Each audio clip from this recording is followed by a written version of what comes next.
Hello everybody and welcome back to the channel, and today we are continuing reviewing the current Venom run. This is issue 2. We did issue 1 yesterday, or no, that was also today, I think. I don't remember. I'm losing track. Anyway, so continuing on where we left off. Eddie Brock's been blown to smithereens. Of course, we know that he's been like teleported through time to another garden, but Dylan Brock and the rest of the world know that he's just been blown up. So the idea here is they're hunting down Dylan Brock to get the symbiote. There's an entire corporation out hunting symbiotes for what they did previously, due to the fact that they've just been running amok forever. Nobody's done anything about it. So a lot goes on in this run in future issues, but we're going to stick to issues 1 and 2. I've been rereading Donny Cates' Venom run at the same time that I'm rereading this. I will admit that Ryan Stegman's art is better. I don't even know who doing the art, because I just I don't know, I kind of forget to look. I mean, the art in this book is still really good, so that's great. I mean, I hope so. It's Venom, and Venom needs a good artist. So anyways, so the artist is Brian Hitch, I believe. So yeah, Brian Hitch, I mean, you're doing good. Anyways, so like I said, Eddie Brock's been blown up. You know, he keeps telling Dylan not to bond with the symbiote. And so he does, obviously, because, you know, we are Venom, and this is a Venom book. I do prefer Eddie Brock over Dylan Brock, obviously.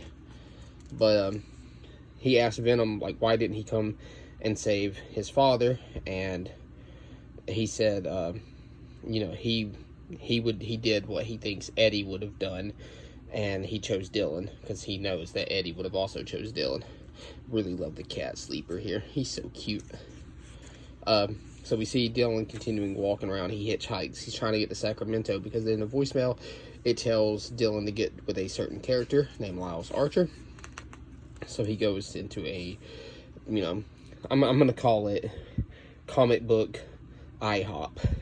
So he goes to comic book IHOP and he gets some breakfast and asks them if they know who that is. And then on the news he sees the corporation talking about the symbiotes, and then we actually, you know, after, obviously this is Lyles, he doesn't know that, so he throws the phone away, and then he's being followed, of course, if you can't get the idea.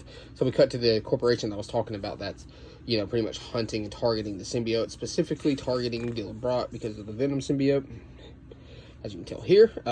And so as he's getting followed by special forces, Sleeper knows that he knows that they're being followed. He smells them, and so Dylan obviously puts on Venom, which sounds really weird to say out loud that he's putting on Venom, but yeah. So symbiote grabs all these officers.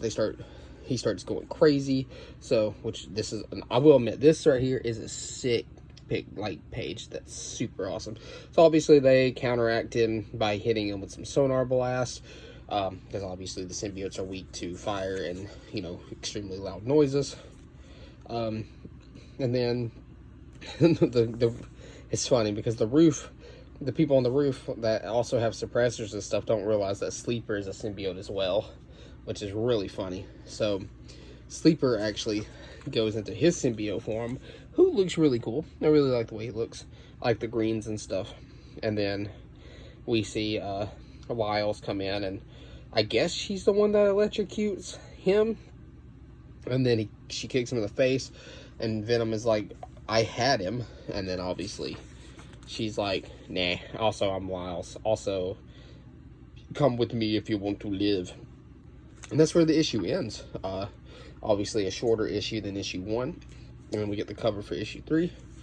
But yeah, so for the it's a lot of, you know, world building in this issue, talking about hunting the symbiotes and all that, which is really neat. I'm a fan of One Piece, and I love world building, so that's really awesome. And I really like this cover. So after 2 issues, and like, let's not talk about, because obviously this is my reread of the first 8 issues. So within the first 2 issues, I would say that this is so far solid. Like, it's good. Like, this, I gave the first issue a 7, and I would give this one an 8 out of 10. Now, I don't remember everything that happens in this run, but I still don't know how I feel about it doing like time travel and a bunch of space stuff. But again, you know, it's a comic book. At the end of the day, is the book fun? Of course. I love Venom. I love Venom as a character. He's one of my favorite Marvel characters of all time. He's one of my favorite characters of all time. So even if this series takes a nosedive in quality, I will still pick up the entire run, because I probably won't take Venom off my pull list ever. But that is issue 2. I look forward to talking about issue 3 as well, and every other issue. And I can't wait to go to my comic book shop this week to see if they actually picked up the Lethal Protectors like I wanted to. Anyways, guys, I'll catch y'all in the next one, which will be Venom 3. And I'll see y'all later. Enjoy the video.